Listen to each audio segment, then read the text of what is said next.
dia, meus amigos. Que possamos ter um ótimo domingo, né? É sempre bom a gente chegar nessa casa, encontrar a paz, a harmonia que ela propicia para a gente, né? Então, que esse nosso encontro dessa manhã de domingo possa trazer para todos nós aquilo que a gente veio buscar, né? O único recadinho que a gente tem é que amanhã é mês de abril, né? E nós estamos já nos movimentando para realizar o segundo Divino Café. É aquela tarde em que a gente se encontra para confraternizar com os amigos, para comer gostosamente as guloseimas que são oferecidas pelos colaboradores da casa, né? E vai ser no dia 20 de abril, né? A previsão é das 16 às 19 horas. O ano passado a gente fez um pouquinho mais cedo, mas a gente viu que tem um horário assim que as pessoas chegam, né? Então, esse ano a gente vai fazer às 16 horas. A renda desses eventos que a gente está fazendo, eles vão para a manutenção da casa. A gente está com uma série de necessidades de manutenção nessa casa. Então, é como dizem hoje em dia a moçada, né? Save the date. Marca aí na agenda, 20 de abril, poder estar aqui com a gente para passar uma tarde gostosa e colaborar com as ações da casa, né? Depois a gente vai colocar os cartazes e tudo mais, mas será no dia 20 de abril. Esse é o recadinho que a gente tem para dar. Vamos fazer a nossa prece? Querido Mestre Jesus, queridos amigos espirituais que dirigem e trabalham nessa casa, nós agradecemos por estarmos aqui nesta manhã, por termos escolhido estar aqui para ouvir uma boa prosa, uma boa palestra, contribuindo para as nossas reflexões sobre a nossa caminhada terrena. E agradecemos a espiritualidade amiga que amorosamente estará conosco durante essa nossa permanência aqui, renovando em nós as energias de que tanto necessitamos. Pedimos aos amigos espirituais que inspirem a nossa amiga Luzia nas reflexões que ela nos trará, que elas possam colaborar com a nossa consciência, com as nossas próprias reflexões. Que ao retornarmos aos nossos lares, nós possamos retornar com energias renovadas e felizes. Fica conosco, Jesus. Que assim seja. Hoje a gente tem aqui a Luzia. Aqui. Obrigada. Bom dia. Bom dia. Então, hoje espero que o dia abra, né? Porque bastante dias nublados, com chuva. Chuva é bom, mas tudo que é demais não é legal. Tudo na medida certa, que é o compasso que a gente deveria trabalhar em nós, equilíbrio.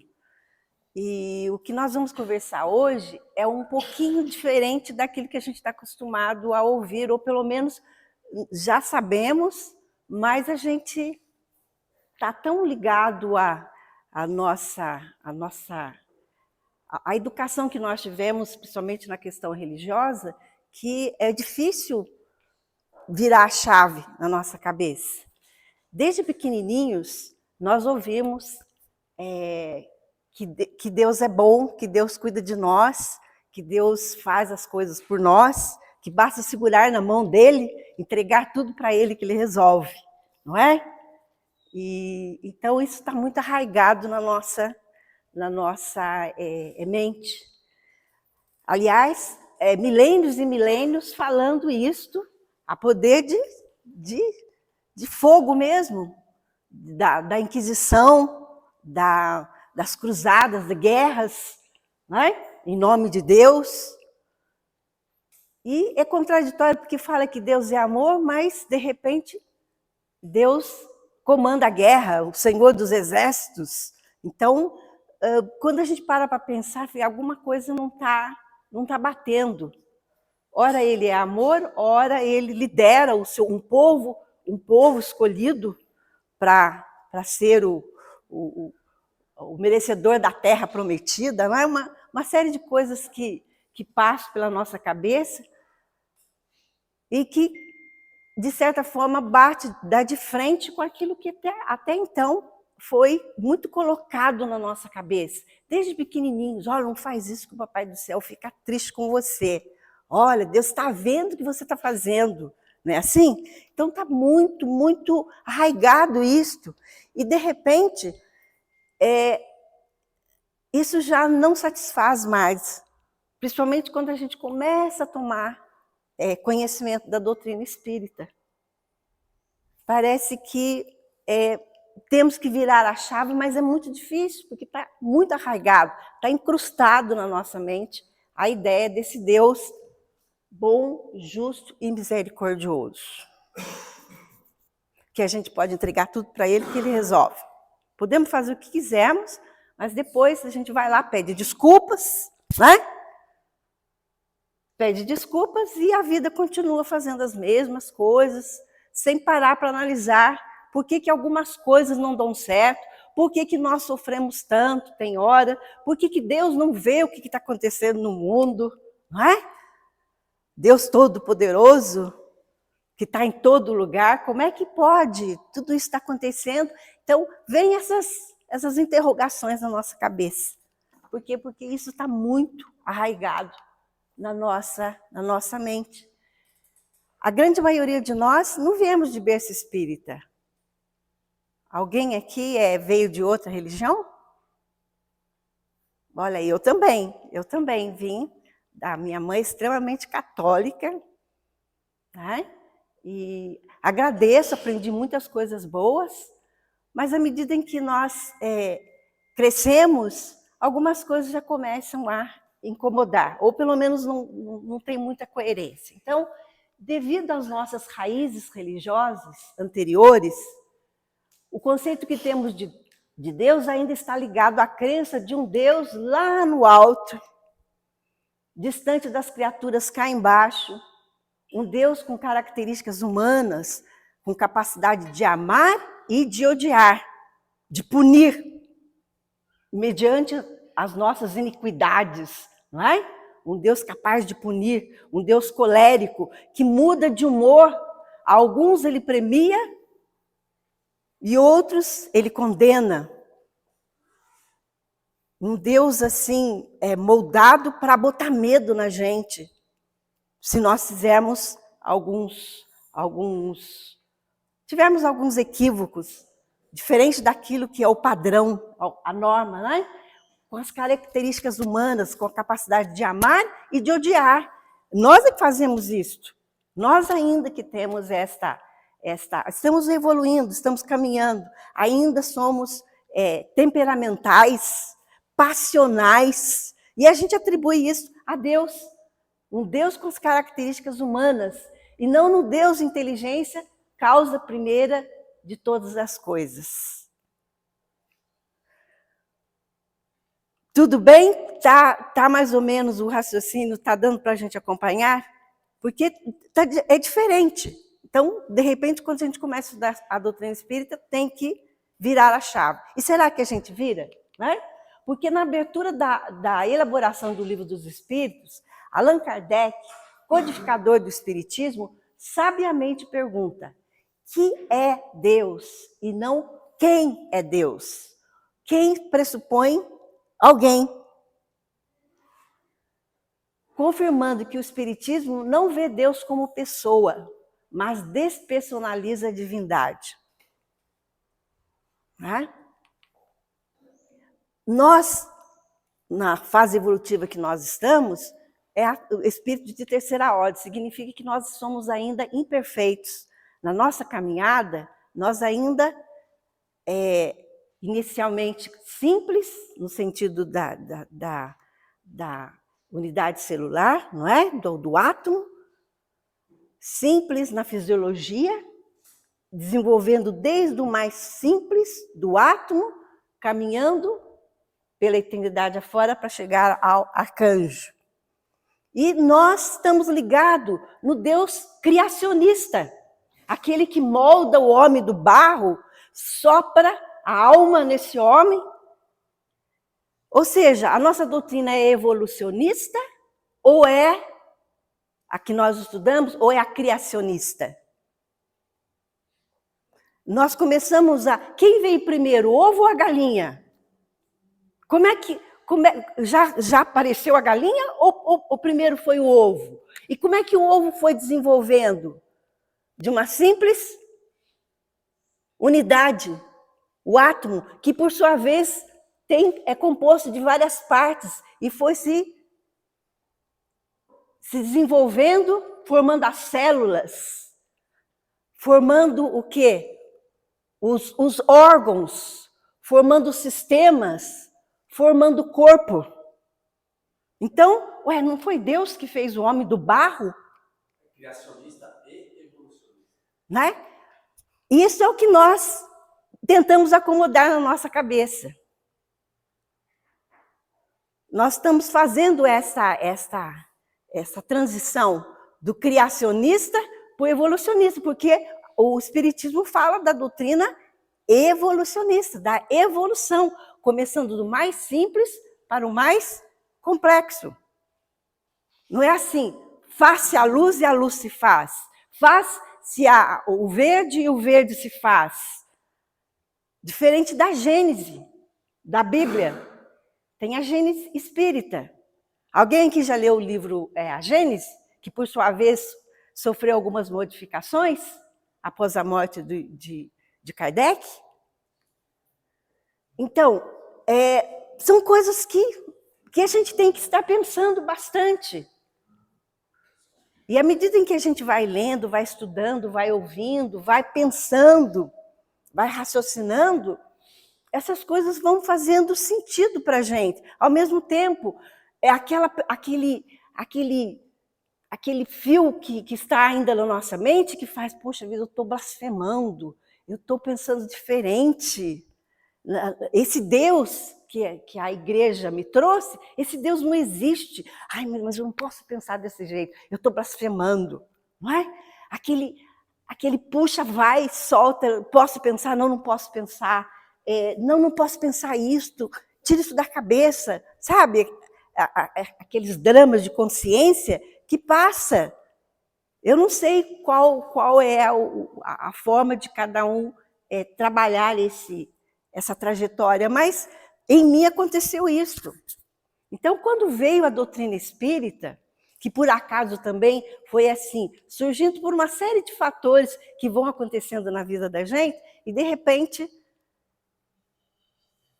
entrar assim, começar a estudar a doutrina espírita faz mais sentido, mas tem mais lógica.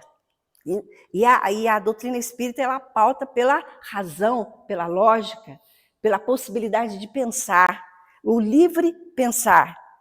Alguns podam isto, podam não, tem que aceitar. Ou quando não tem explicação lógica, é mistério de Deus, não fica mexendo muito com isso, não. Então, como espíritos de terceira ordem, nós ainda temos as características humanas, porque nós estamos aprendendo, o planeta Terra é uma grande escola, e como aprendizes, nós estamos sujeitos a acertar e a errar. Ainda trabalhamos mal as nossas emoções, os nossos sentimentos, as nossas paixões. Tudo isso faz parte de nós. Nós temos que canalizar isto. Porque sem paixão também a gente não vive. Mas a paixão precisa ser canalizada, a emoção. Mas nós ainda somos passionais. Fazemos a coisa primeiro, depois... daí que nós vamos pensar que devia ou não devia ter falado, devia ou não devia ter feito isso ou aquilo, não é? Isso é característica nossa. Nós temos a mesma possibilidade, como seres inteligentes que nós somos, nós temos a mesma possibilidade que nós temos de construir, nós também temos de destruir. Nós queremos paz, mas nós fazemos guerra. Olha só. Nessa altura do campeonato, pode falar? Fazemos guerras dentro de casa. Exato, é isso que eu ia colocar. A gente pode dizer assim, mas eu não jogo um míssil na cabeça de ninguém, mas a gente briga dentro de casa por qualquer coisa. Ficamos de mal dentro de casa. Parecemos crianças mimadas. Exato, mas se fulano for, eu não vou. A festa de Natal que a gente gostaria de botar a família toda junta, naquela alegria. Se fulano for, eu não vou, não quero saber. Sabe, aquela coisa assim. Mas é festa de Natal, é aniversário de Jesus, é confraternização, é a oportunidade poxa vida, foi mal, vamos deixar para lá isso. Nossa, a característica nossa de espírito de terceira ordem, o orgulho ainda. O orgulho, eu morro, mas eu não volto atrás, né? Até de reconhecer que nós erramos. Olha a humildade. Nós queremos acertar, mas nós erramos. Nós somos aprendizes. Na escola a gente vai, porque nós estamos ali para aprender e erramos. Mas nem por causa disto, o mestre, o professor, vai ficar com raiva de nós. E nós, então, o que nós fazemos? Nós erramos, ou seja, pecamos, erramos o alvo, né? Porque o pecar é tentativa de acertar o alvo. Nós erramos o alvo e depois nós temos dificuldade para pedir desculpas. Mas isso é da cultura católica. Exatamente, as raízes religiosas anteriores. Exatamente. Exatamente, isso está muito arraigado na nossa cabeça. Se nós começarmos, cabeça, quando eu falo, é a mente, né, o inconsciente. Se nós começamos a pensar, a gente se sente culpado, porque acha que está desrespeitando Deus. Exato. Não é? Então, como espírito de terceira ordem, nós atribuímos a Deus os frutos da ideia que nós fazemos de nós mesmos. E quanto mais evoluído nós nos tornarmos, melhor nós teremos capacidade de compreender Deus. Porque agora, o que é Deus? É inteligência suprema, causa primeira de todas as coisas. Inteligência suprema. Bem, a inteligência não é uma pessoa. A gente não vê a inteligência andando por aí, não é? É um substantivo abstrato, não é concreto ainda. E a gente está na fase do concreto. Nós ainda estamos, sabe, nas operações matemáticas, que a gente precisa de contar os palitinhos, precisa contar as pedrinhas para aprender a somar, para aprender a dividir, a multiplicar. Nós precisamos do concreto, para a gente poder, mais tarde, à medida que do nosso desenvolvimento, tanto cognitivo, exatamente, a nossa capacidade de aprender se desenvolva para a gente conseguir abstrair. Então, nós damos as características que pertencem a nós, a esse Deus. É a ideia que nós fazemos de nós mesmos. E quanto mais nós aprendemos, quanto mais nós caminharmos, evoluirmos, entendemos esse processo, melhor nós vamos compreender a ideia de Deus. Nós estávamos falando da inteligência, mas nós não fomos criados à imagem e semelhança, a imagem e semelhança de Deus. Talvez umas introduções assim no livro fala a imagem figura. Então, a figura de Deus é aquele bom velhinho que a gente idealiza, colocado em algum lugar, espiando para ver o que nós estamos fazendo aqui. Ora, agora, o que nós somos semelhantes? Bem, nós, espíritos, somos os seres inteligentes da natureza, do universo. Deus é a inteligência suprema, significa que Deus é. E nós, os seres inteligentes, nós vamos caminhando para ser. Nós ainda não somos, estamos caminhando. Mas não sozinhos, né? Não sozinhos. Até porque nós nos complementamos. Somos seres sociais, precisamos de um do outro para aprender, para conviver. O sucesso e a felicidade nunca vão ser conquistados. Não dá para ser feliz sozinho, não é? Não tem sentido. Não tem sentido. Nós nos completamos, nós somos não dependentes, somos interdependentes. Imagina o cafezinho da manhã que nós tomamos. Quantas pessoas trabalharam para que nós tivéssemos o cafezinho na mesa? Não é? Alguém plantou, alguém colheu, alguém secou, alguém moeu, alguém levou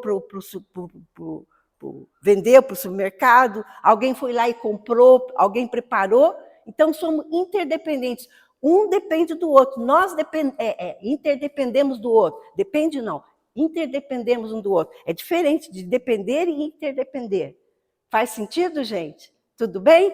Então, nós atribuímos a Deus as características que são nossas ainda. Essa capacidade de amar e de odiar. De perdoar ou de querer vingar. Quando nós somos feridos, nós queremos justiça, não é assim que nós falamos? Eu quero justiça, mas na verdade nós queremos vingança, nós queremos que o outro sofra tanto quanto eu também estou sofrendo. E no final das contas, nós somos corresponsáveis pelo que aconteceu. Exatamente. É resultado de nós mesmos. Então, se despersonaliza a divindade, Deus não é pessoa, é lei. Nós, no Espiritismo, nós entendemos Deus como lei. E a lei, ela é impessoal. Ou cumpre-se ou não se cumpre. Se cumpre, está no equilíbrio. Não cumpre, entra em desequilíbrio. E as leis de Deus, as leis naturais, elas são autorreguladoras. Elas regulam. Quando nós não cumprimos a lei, falando da lei do amor, né? Quando nós não amamos, nós entramos em desequilíbrio, algo acontece que me incomoda, para que eu, não para me punir, mas para que eu volte no equilíbrio. Mas isso está a lei da reação, ação e reação, né? Faz parte. Então, isso que a gente tem que ter. A lei de... Aquilo que nós plantamos.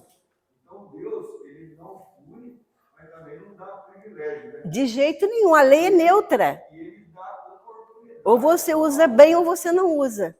E a gente fica pensando assim, nossa, e a gente comete todas essas falhas, né, para o nosso orgulho, egoísmo. Imagina se Deus ainda fosse punir. É. Aí pelo fim mesmo, né? A dor é inevitável, mas o sofrimento é evitável. Basta a gente se desapegar. A maneira como nós pensamos, como nós lidamos com as situações. Como aprendizes, ainda volta à situação da escola, nós estamos sujeitos a errar, mas nem por causa disso que nós somos ruins, somos péssimas pessoas. Faz parte da nossa aprendizagem. E nem por isso que o mestre fica bravo, ou seja, Deus não se aborrece, a lei não se aborrece conosco, ela é neutra. Nós falamos a palavra Deus porque ainda não temos uma terminologia para explicar o que é Deus. Aliás, nós não temos sentido desenvolvido para entender Deus, porque a gente percebe o mundo pelos nossos 5 sentidos, que é a visão, a audição, o olfato, o tato e o paladar, não é? E como que nós vamos perceber o que é Deus? Ainda não temos esse sentido bem desenvolvido. Mas nós estamos ainda no segundo degrauzinho da nossa evolução, bem no início da nossa trajetória de evolução, bem no começo, ainda com o pezinho dentro da caverna, ainda com um pedaço de pau na mão. Se me aborrecer, eu sento o pau na cabeça do outro, não é? É uma figurativamente falando, sério, não é para sentar o pau, mas nesse sentido de que a gente é violento ainda. A resposta nossa, oferecer a outra face, poxa vida, o que é oferecer a outra face? Se o outro vem com grosseria, você vai com educação, você desarma a pessoa. Isso que é oferecer, não é deixar o outro me servir de saco de pancada, não é isso. É a tal da nossa interpretação, sabe? Aquela interpretação, ou ao pé da letra. É um cuidado que nós devemos ter.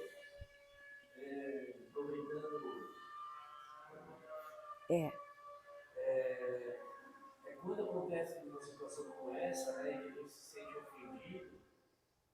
justamente aquele momento, obviamente muito difícil, né, de contar até 10 e ver o quanto daquilo é nosso, responsabilidade nossa, e poder justamente, porque é aquilo, né, a dor é inevitável, mas o sofrimento é evitável, desde que eu pegue parte daquilo e vejo o quanto daquilo é responsabilidade minha, para que eu aprenda com aquele sofrimento. Exatamente. Para que eu não repita aquele sofrimento. Essa é a ideia.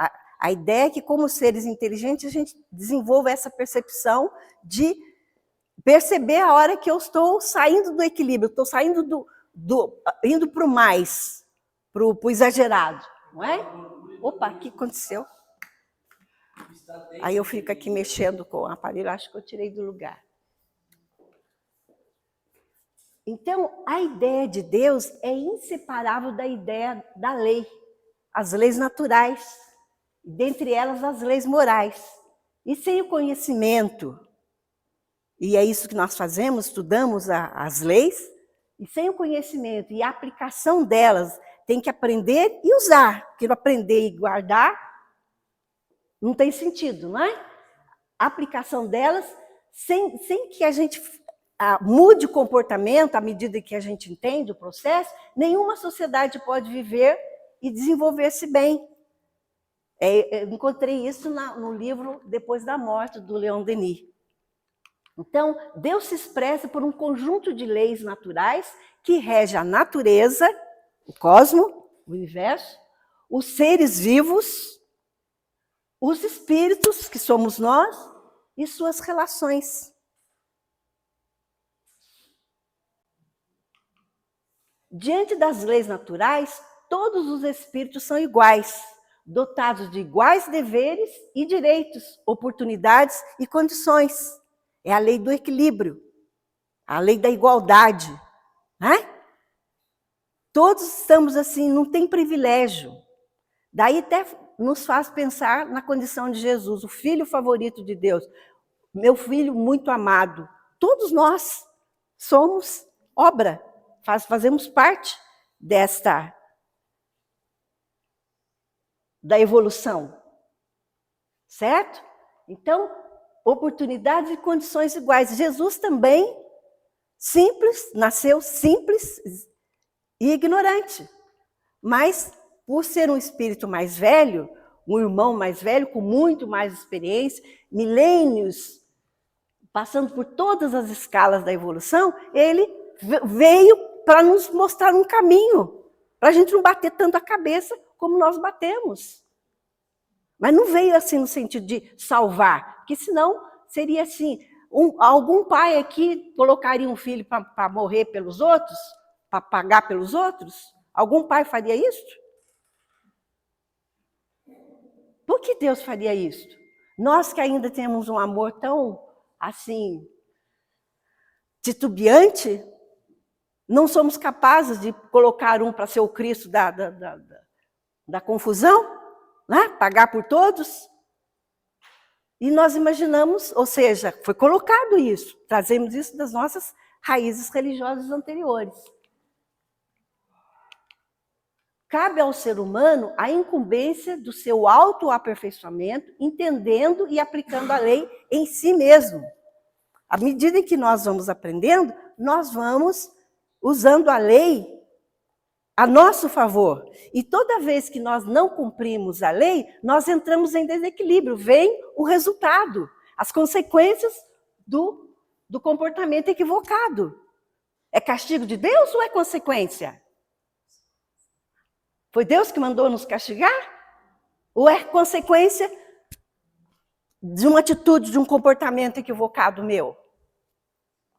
Ou a alegria ou a tristeza? Não é Deus que me permite que eu seja feliz ou seja infeliz. Isso é uma conquista pessoal de cada um de nós. Deus, compreendido como lei, jamais punitiva, não é para punir, mas é educativa. A lei de Deus é educativa, oportunizando que cada espírito experimente os frutos que plantou em suas andanças pela vida e tome consciência do resultado do seu plantio não é castigo, é consequência, para modificar as atitudes que não deram bons resultados. Não é? E outra coisa, se Deus fizer por nós, como que nós vamos aprender? Transportando para a escola. Se o mestre fizer os exercícios que eu devo fazer para desenvolver a minha capacidade cognitiva de aprender, se o mestre ficar com dó de mim e fizer os meus exercícios, eu não vou aprender. Se o meu pai, que me ama, toma frente de um problema que eu arrumei, peguei a chave do carro, não tenho idade para dirigir, pego a chave do carro, saio pela rua desembestado, bato o carro, daí o meu pai, para que eu não seja punido, entra no meu lugar e fala que quem estava dirigindo era ele. Esse é um bom pai? Ou aquele que conversa, não foi legal isso que você fez, agora nós vamos sim assumir a responsabilidade do nosso ato. Dói, faz sofrer, mas a gente aprende, porque daí a gente vai pensar, para não pegar a chave do carro. Eu estou fazendo também um exemplo, mas se referindo a tudo que nós queremos fazer, que ainda não está no tempo, ou que a gente ainda não entendeu, não sabe fazer. E nós queremos tomar a dianteira e depois o meu pai resolve. Se alguém resolver o resultado das minhas encrencas, eu não vou aprender. Vocês não vão aprender, nós não vamos aprender. E nós estamos aqui para aprender, para poder evoluir. A misericórdia divina não consegue sofrimentos eternos. Não é assim. Você errou, não tem mais retorno, não tem mais salvação. Não é? Nada de céu ou inferno após a morte do corpo físico. É nisso que reside a misericórdia. Não existe esse negócio de inferno, não existe esse negócio de céu.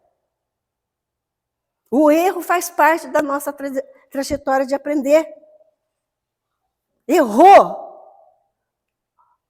retorna para o exercício novamente e vamos nos corrigir, sinalizando também a subida do Calvário. Jesus caiu quantas vezes? 3 vezes. E ele levantou, sinalizando para nós que na nossa trajetória, pelo menos eu entendo assim, na nossa trajetória, nós vamos cair muitas vezes, vamos escorregar um pedregulho. A gente pensa que já entendeu, que já sabe, já tem experiência de vida, não vou errar mais nisso. De repente, um aborrecimentozinho, pronto.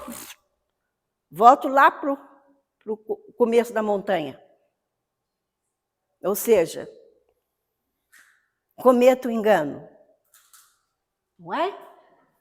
Então, nada de que você errou, não tem, segundo as nossas raízes anteriores, pede desculpa e continua fazendo a mesma coisa, não é? Ou pelo menos veja a sua atitude, veja o seu comportamento, veja o que te levou a chegar nesse resultado.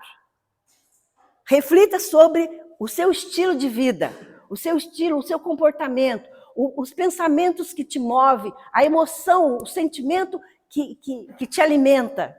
Reveja, você faz uma introspecção, faz uma autoanálise de si mesmo. Então, nada de céu ou inferno após a morte do corpo físico. Eles são apenas metáforas para representar o estado de espírito, quer o espírito esteja encarnado, quer desencarnado. Não é porque desencarnou, ou seja, saiu do corpo físico, fez a passagem, que a pessoa se torna santa, não é? Morreu, virou santo. Não é assim. A vida continua, porque é a mente. Hoje Jesus, segundo a tradição católica, hoje é a ressurreição de Jesus. É a simbologia da vida. Ninguém morre. Jesus não morreu. O corpo físico, esse foi lacerado, esse morreu. Mas ele vive. E quem o viu porque mediunicamente tinha essa possibilidade de ver o perispírito de Jesus, o Jesus vivo. Eu lembrei de um fato, uma pessoa que trabalha comigo, ele é de outra crença. Aí a pessoa suicidou, né? Sim. E ele falou, estava comentando lá, que a pessoa que é suicida não tem perdão. E aí a gente já vai fora de outra. Eu tive um caso assim na escola, o jovem exagerou, quer dizer, overdose, morreu por overdose, foi considerado como suicídio, certo? Então a mãe tentou encomendar a alma dele, segundo as tradições, né, religiosas, e o padre não aceitou, disse que não tinha mais salvação, que ele olhasse para aqueles que estavam vivos. A mãe, como é que pode falar que o filho não tem salvação? Está lá num lugar onde tem um fogo que queima, nunca para de queimar, um sofrimento eterno. Olha o sofrimento dessa mãe. Daí ela vai para o pastor, daí o pastor de certo vai, faça uma oração para o meu filho. O pastor também não. Se suicidou? Não tem mais salvação, já era. Ou seja, essa mãe entrou em depressão, porque imagina, a gente, mãe, concebeu um filho num sofrimento que... Então, olha, a misericórdia está exatamente nisso, não tem esse negócio de inferno. Isso é um estado de espírito. Quando a gente pisa na bola e tem o tal do orgulho que não deixa que eu volte atrás, eu fico desconfortável comigo. É um estado de sofrimento interno. Eu sei que eu fiz errado, eu sei que eu não devia ter feito isso, eu sei que eu não devia ter falado aquilo, mas eu não consigo ainda lá e pedir desculpas. E, inclusive, rever o meu posicionamento e mudar o comportamento que me levou a esse tipo de desequilíbrio. Ainda é tão simples, mas é tão complicado a gente fazer isso, porque barra no nosso orgulho, barra no nosso egoísmo. Tem que ser do meu jeito. Eu que sei. O meu ponto de vista que tem que vencer, o outro não sabe. Eu sei. Olha aquela coisa arraigada, difícil, o orgulho ali. Esse é o ambiente do inferno, né? Oi? Esse é o ambiente do inferno. É isto, é um estado de espírito. É um momento, um tormento que você fica ali remoendo. Você mesmo se auto-atormenta. Porque tem a noção que pisou na bola, mas não quer voltar atrás. Então é um estado de espírito. E isto acontece tanto quanto encarnado, quanto desencarnado. E aí a questão, reconcilia-te com teu inimigo enquanto estás a caminho. Ou seja, se tem alguém que a gente precisa pedir desculpa, se tem alguém que a gente precisa perdoar, vamos fazer agora. Porque se deixar para depois, desencarnado, o sofrimento vai ser maior. Que começa em a gente se perdoar a gente mesmo. Exato, passa pelo auto-perdão. Se eu não conseguir me perdoar ou amar a mim mesmo, eu não vou conseguir amar, perdoar o outro. Aí é que bate também, faz referência à lei maior. Amar a Deus sobre todas as coisas e ao próximo como a si mesmo. Como que eu vou te amar se eu não consigo me amar? Como que eu vou te perdoar de uma coisa que eu acho que você que fez, quando na verdade foi provocado por mim, se eu não consigo me perdoar? E amar a mim mesmo é muito mais difícil que amar o próximo, porque amar a mim mesmo precisa primeiro a ação de amar e a modificação, facilidade de aceitar esse amor de mim mesmo. Exatamente. São duas vias, a via de ida e a via de recebimento. Com certeza. De merecimento de si mesmo. Eu mereço ser amado por mim mesmo. Exatamente. Nós somos obras perfeitas, com a capacidade de pensar, de raciocinar, de sentir, capacidade de nos modificar à medida em que nós aprendemos. É preciso que se repense a ideia de céu e inferno que foi formatada, a ferro e fogo, a espada, né? Em nossas mentes pelas religiões sobre qualquer julgamento de Deus. Deus não julga. Deus não julga, Deus não é pessoa. Quem julga são as pessoas. E aí, como é que a gente fala na divina providência? Não é? Assim como o espírito que somos está em todo o nosso corpo, Deus está em tudo e em todos, e há tudo presídio no universo. É assim, como é que eu vou dizer? Olha, eu sempre dou esse exemplo, mas porque faz sentido.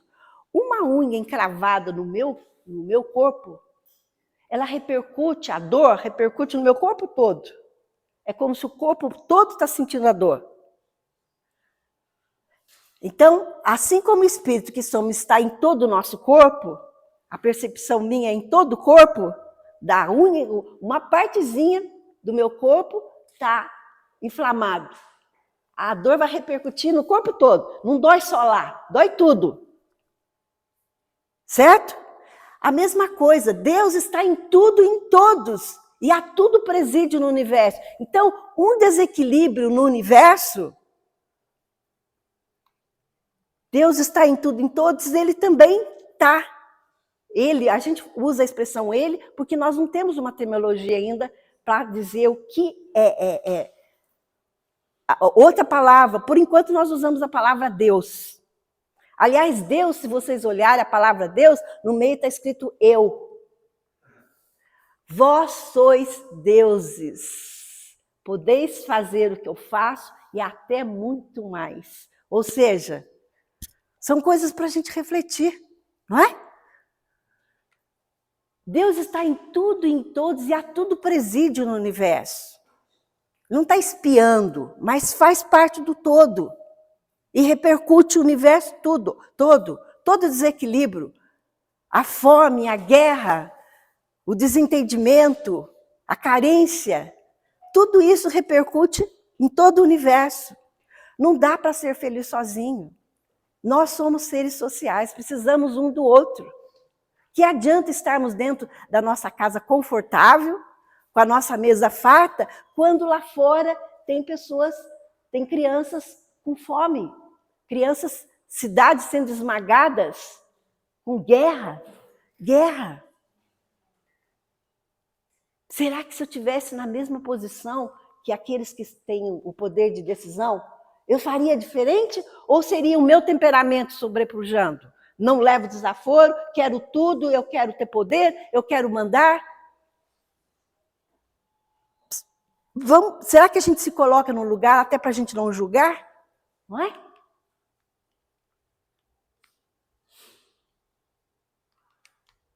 Assim, então, é nisso que consiste a sua ação providencial. A providência de Deus. Ele está em tudo. Assim como a minha dor está em todo o meu corpo, eu vou tomar providência para ficar sem aquela dor. Então, também as leis que são reguladoras, as leis naturais, também vão tender a voltar ao equilíbrio, pela ação de todos nós. Como se realiza a ação providencial de Deus para com as criaturas? Aplicando as suas leis, para que todos os seres da criação tenham o suficiente para o seu desenvolvimento nas condições evolutivas em que se encontram. À medida em que nós vamos aprendendo, mais solicitações e mais possibilidades nós temos de ampliar esse nosso leque, de tomar conta e de realizar, de fazer o certo, do correto. Mas então por que nós sofremos? Se Deus está presidindo tudo, o universo, tudo que acontece, né? Um toque, um estrago aqui na Terra repercute no universo todo. Nós sofremos porque nós somos imperfeitos por egoísmo e por orgulho. Exatamente, tudo isso que a gente está conversando, não é? Se sofremos as consequências de qualquer violação, só nos devemos queixar de nós mesmos, que desse modo nos fazemos os causadores da nossa felicidade ou das nossas infelicidades, presentes e futuras. Não é Deus que tem que ver o que está acontecendo no mundo, não é? E corrigir o mundo. Quem tem que corrigir somos nós. Quem tem que se autocorrigir sou eu, à medida em que eu vou entendendo esse processo, à medida do meu amadurecimento moral. Já dizia Mahatma Gandhi, né? seja a mudança que você que quer. nós queremos ver no mundo, exato. Não é o mundo que tem que estar preparado para me receber. Eu que tenho que preparar o mundo que eu quero viver. Eu quero preparar os filhos que o mundo que vai fazer o mundo melhor. Não é o... Oi? Pois não? Pode falar? Se a gente quiser mudar o mundo, uma frase que diz assim, comece arrumando a sua cama. Exato. É do pequeno para o grande. Exato, do mais simples para o mais complexo, do pequeno para o grande. Casa, lar, família, paz, na cidade, estado, país. E na medida das nossas possibilidades, na medida em que a gente vai aprendendo, cada vez mais nos aperfeiçoando, cada vez fazendo melhor, cada vez acertando mais, cada vez errando menos. É uma conquista pessoal, não é? Somos herdeiros de nós mesmos.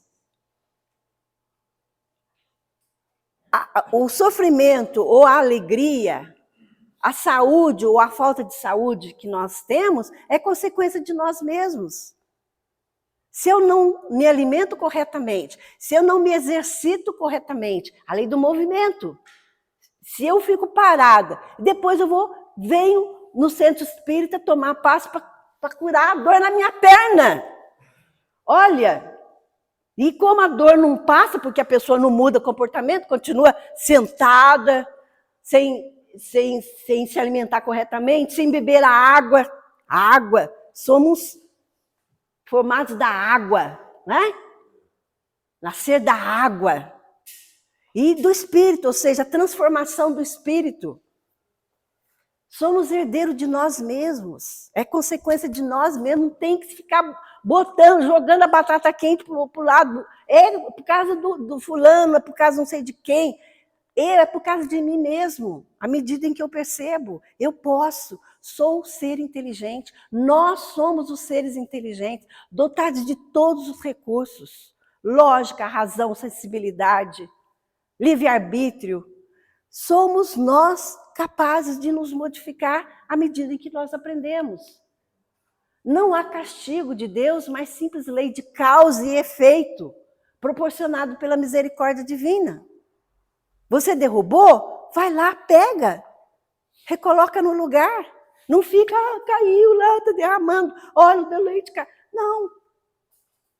Toma cuidado para não derrubar mais. Infelizmente, hoje em dia, as pessoas não têm o hábito de assumir responsabilidade, né? Elas gostam de jogar a culpa no outro. É mais cômodo, né? É mais cômodo, assim como é mais cômodo entregar na mão de Deus, né? Até porque a gente vive num estado paternalista. É. O governo é paternalista. E a gente quer os direitos antes de fazer os próprios deveres. Exatamente. É tão mais cômodo deixar que alguém faça por mim. Aliás, o ser humano é meio da lei da menor esforço. Se tiver um murinho, a gente encosta, né? Então, apruma o corpo, gente. Todos nós. Vamos aprumar. Eu também. Vamos aprumar nosso corpo. Nós somos bípedes. Para frente e para o alto. Nada de ficar ali, ó. Ela não faz, é por causa dele, por causa dela. Isso é comodismo. É exatamente. Tudo pelo que passamos são consequências de nós mesmos, de nossos pensamentos, sentimentos e ações. Que sentimento, que pensamento eu alimento dentro de mim? Eu sou sombra e luz. Eu sou luz, mas ainda sou sombra porque estou aprendendo. Qual o lado meu que eu alimento? Será que eu sou igual sabe aquele cachorro que fica atrás do rabo? Não sai do lugar? Oh, vida, oh, como eu sofro. Oh, todo mundo... Sabe aquela choramingando? Vai continuar sofrendo, não é? Os sentimentos. Como que eu quero amar se eu não amo? As minhas ações são ações construtivas ou são ações predatórias? Como que eu cuido dos seres vivos? Como é que eu cuido da natureza? Como que eu cuido de mim, do meu corpo? Sou seletiva quanto ao tipo de alimentação, do que me alimenta? Alimenta no sentido de comportamentos, divertimentos, estudos? Ou é mais cômodo não fazer nada? A partir do momento em que provamos que aprendemos, não sofremos mais. O objetivo não é sofrer eternamente. Eu bati, o outro sentiu, vou analisar que se fizesse para mim o que eu fiz para ele, eu gostaria? Qual seria a minha reação? Eu não gostaria, então não vou fazer mais isto. Certo? Se eu estou aprendendo, e daí a vida me põe numa prova para ver se eu consigo não mais bater, não mais roubar, não mais matar, não mais adulterar, daí eu entro em equilíbrio, eu não preciso sofrer mais, não sofro mais. O sofrimento é consequência das minhas atitudes equivocadas. E às vezes, quando a história se repete, porque a gente não aprendeu o que precisa aprender, né? A gente tem que ter a humildade de fazer essa pergunta para Deus, para o universo, assim, o que eu preciso aprender com tal situação que está se repetindo? Tudo é aprendizagem, até no erro. Quando o resultado não é bom, por que está acontecendo desse jeito?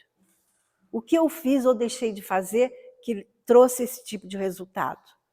Nós somos seres inteligentes, não é? Eu tenho que dar uma corridinha porque já são, não sei se o relógio está certo lá.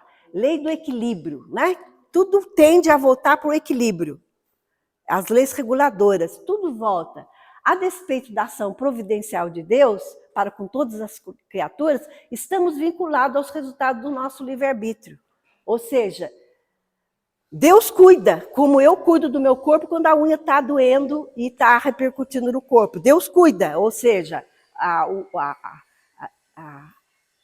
vida é de perfeição. Mas eu tenho que tomar conta dessa perfeição. Não basta limpar uma vez a casa e achar que ela vai ficar limpa o resto da vida. Eu sempre tenho que estar refazendo, certo? E estamos vinculados ao resultado do nosso livre-arbítrio. É caminhar para frente e para o alto, sempre. Não regredir, progredir. Autoconsciente. As leis divinas regulam as nossas ações. Se entrou em desequilíbrio, a gente não gosta de sofrer. Quem gosta de sofrer? A gente vê o que é que me levou àquele estado, àquele resultado, e eu modifico o comportamento, voltando ao equilíbrio. A lei que submete todas as nossas ações, ou seja, nós estamos submetidos às leis de Deus, todas as nossas ações. Mas eu esqueci. Por que eu estou sofrendo agora? Eu não fiz nada. Na memória foi registrada todas as nossas experiências reencarnatórias. Eu posso esquecer a persona que eu fui, a personalidade, mas eu não esqueço as minhas tendências. Se eu tenho o hábito de mentir, e eu me percebo mentindo muito e prejudicando as pessoas por causa das minhas mentiras, vem um resultado desconfortável que eu mesmo, analisando, retorno ao equilíbrio. Nós trazemos algumas ações não resolvidas do passado que repercute agora. Não é? As tendências, né? Isso, as tendências. Se a gente tem o hábito de adulterar, vamos supor, eu vendo gasolina, então eu vou adulterar a gasolina para render mais, para eu ganhar mais dinheiro. Isso é uma tendência de ser desonesto. Se eu estou numa situação de poder e eu uso esse poder para meu próprio proveito e prejudico os demais, isso é uma tendência. É um proveito imediato. Exato. Então, a análise da gente mesmo, autoanálise, olhar para dentro de si mesmo, fazer uma varredura, uma faxina moral, não é? Comigo mesmo. E olha, a nossa dificuldade é querer fazer faxina no outro, resolver o problema do outro. O outro a gente não tem poder, gente, tem poder só sobre nós mesmos. E olhe lá ainda, porque ainda a gente não sabe nem usar esse poder que nós temos. Daí o amadurecimento consciencial. Meu Deus, não vai dar tempo. A divina providência está agindo conosco. Olha como que é inconsciente. Ai, meu Deus, me ajuda. É inconsciente isso, não é? A divina providência está agindo conosco, por meio do nosso intermédio, sustentando-nos em meio aos problemas que nos marcam a existência, no suceder das encarnações, para que nós mesmos encontremos a solução. Nós somos capazes, nós podemos, pelo resultado que trazem, né? Quanto mais próximo está a criatura da moral, moral com letra maiúscula, entendida como ética, mais feliz é. Mais infeliz se torna quanto mais da moral ética se afasta. Isto é pessoal, é interno, é intrínseco, é comigo mesmo. Tem a moral social e tem a moral universal, né? Com letra maiúscula. Moral social com letra minúscula e moral com letra maiúscula, que é a moral universal. Então, a moral social, ela diz assim, aqui no Ocidente, nós somos bígamos, bígamos, né? Podemos casar uma vez. No transcorrer da evolução, nós percebemos que ter vários companheiros ou várias companheiras vai dar confusão na convivência, né? É um passo à frente. Em alguns países já ainda aceita a poligamia. Um homem ou uma mulher tem vários maridos ou várias mulheres, e isso é socialmente aceito. Isso é a tal da moral social, ou seja, é localizado. Diferente da moral com letra maiúscula e a moral universal, no qual fala da ética, que matar é errado, em qualquer lugar, seja aqui, seja lá. Certo? E o tribunal da consciência? Ninguém nos julga a não ser nós mesmos. Né? A moral social é mutável, isso que eu acabei de falar. Muda de acordo com as sociedades. Né? Conforme o paradigma, o valor estabelecido pela sociedade, a qual cada ser gradualmente, ao longo das encarnações, se adapta. Então, no Oriente, as mulheres têm que usar burca, as mulheres não podem votar, as mulheres são seres inferiores ainda. Mulher não pode dar risada em público, senão é chicoteada, né? É punida. Mulher tem que se cobrir toda. Então, da região. Eles estão nesse estágio de evolução. Aqui, para nós, é um absurdo a gente andar com esse calor todo, só com o olho à mostra. Está em cima? Ixi, gente do céu, não vai dar tempo. É que daí atrasa todo mundo, né? Todo mundo tem compromisso hoje. Ai, Luzia. Vamos lá. Então, o julgamento da moral em confronto com a moral ética ocorre no tribunal da consciência, onde estão escritas as leis de Deus. Ah, mas eu não sei quais são as leis. Quando eu vou na contramão da lei de Deus, algo desarranja comigo mesmo, eu entro em desequilíbrio, eu fico em desconforto comigo mesmo. É o alarme das leis que estão inscritas na minha consciência. Está dentro de mim. Eu sou a semelhança de Deus, né? A inteligência suprema, eu a inteligência em desenvolvimento. Faz sentido? É um jogo de palavras, mas é mais ou menos desse jeito. Ninguém me julga, o julgamento não é de fora para dentro. É eu que, à medida que eu entendo, que eu começo a me julgar e começo a me modificar. A nossa destinação é a perfeição. Olha ao longo das encarnações, cada vez mais, com mais conhecimento, acertando mais e errando menos, porque o conhecimento vai abrindo as minhas perspectivas, os meus horizontes, o meu olhar se amplia. Eu consigo olhar de cima da montanha. O meu olhar não é mais ao pé da montanha, que enxerga ali, mas eu já consigo enxergar de uma forma mais ampliada, à medida em que o conhecimento vai se aprimorando e a moral também, no qual eu não faço para o outro aquilo que eu não gostaria que fizesse para mim. E eu faço para o outro aquilo que eu gostaria que fizesse para mim.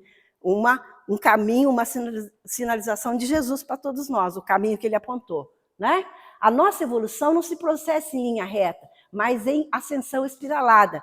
Porque, de repente, numa das voltas, numa das encarnações, eu me pego fazendo a mesma coisa que eu prometi que eu não ia fazer mais. Mas hoje eu já percebo que eu fiz. Já é um progresso. Porque antes eu passava feito um trator em cima da cabeça do outro e nem olhava para trás. Achava que o outro tinha mesmo que ser escravo e me servir, né? Ao longo das encarnações a gente vai aprendendo e vai melhorando, modificando comportamentos que a gente vai se percebendo equivocado. Faz sentido, gente? Então não é assim, em linha reta, mas é retornando pelos mesmos caminhos que eu já passei, só que com um pouquinho mais de conhecimento, elaborando mais um pouco o meu comportamento, revendo com um olhar mais acurado aquilo que eu ainda estou fazendo e me modificando à medida em que as minhas perspectivas vão se ampliando. O meu conhecimento, a minha visão do todo. Não é aquela visão compartimentada, eu vejo só o meu cantinho. O que está acontecendo lá é problema do outro. Não, é problema nosso, que mais cedo ou mais tarde, lembra lá do barco? Um furinho lá na ponta, começa lá no porão, né? A turma lá de cima, é problema deles lá, a água está lá embaixo, mas a água vai subir. E todo mundo vai. A ideia é autonomia. Num dos encontros que nós tivemos, alguém falou, mas então como é que a gente vai... Quem que vai ajudar a gente na hora da confusão, na hora do problema, né? Se a gente não pode contar com Deus fazendo para nós, passando a mão na nossa cabeça, né? Igual o papai que pega a chave e fala, foi eu que estava dirigindo, não era ele. E assume a responsabilidade do que deveria estar aprendendo, que não se deve dirigir sem estar ainda habilitado para isso, nem ter idade para poder dirigir. Rapidinho um exemplo para a gente ver que a gente tem que começar a agir pela nossa própria capacidade, porque nós podemos, à medida em que a gente vai aprendendo. O outro não vai resolver por mim, o outro não vai matar a minha sede se eu tiver com sede. Não adianta eu pedir, por favor, toma um copo de água, porque eu estou morrendo de sede. Não vai resolver a minha sede.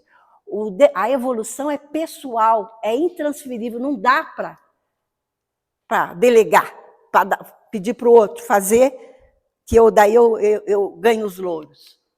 É autonomia. As provações da vida representam, assim, o resultado das nossas ações, oferecendo-nos benditas oportunidades de aprendizagem e progresso moral, e progresso espiritual, que nós somos espíritos. Estamos aqui, transformação pela água e pelo espírito.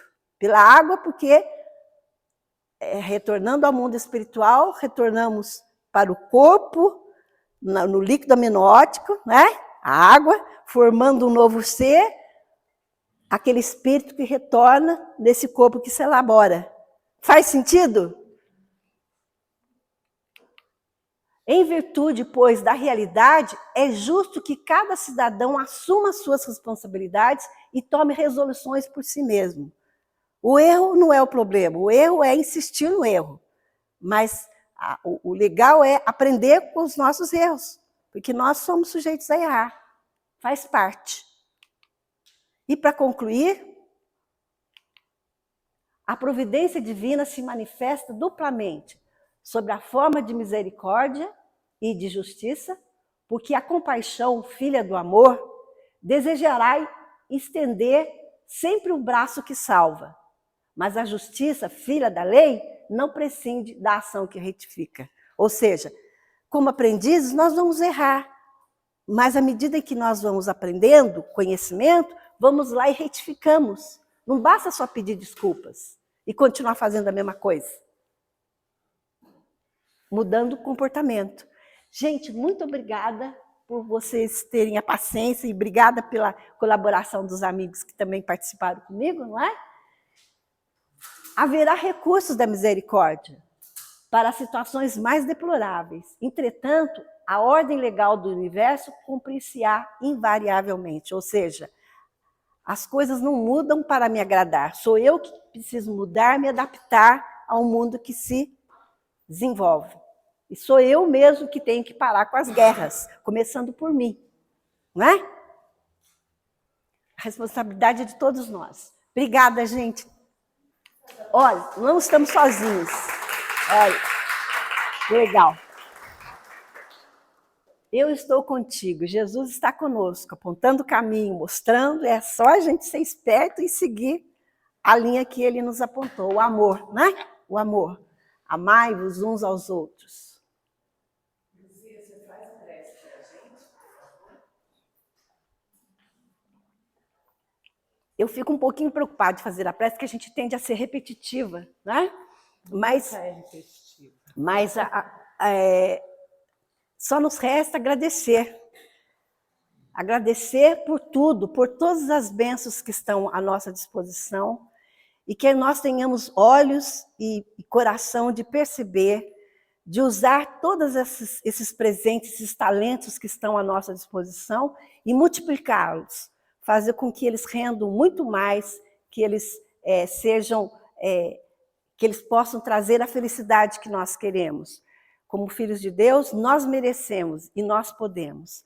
Que a paz de Jesus esteja conosco, agora e sempre. Assim seja. Obrigada.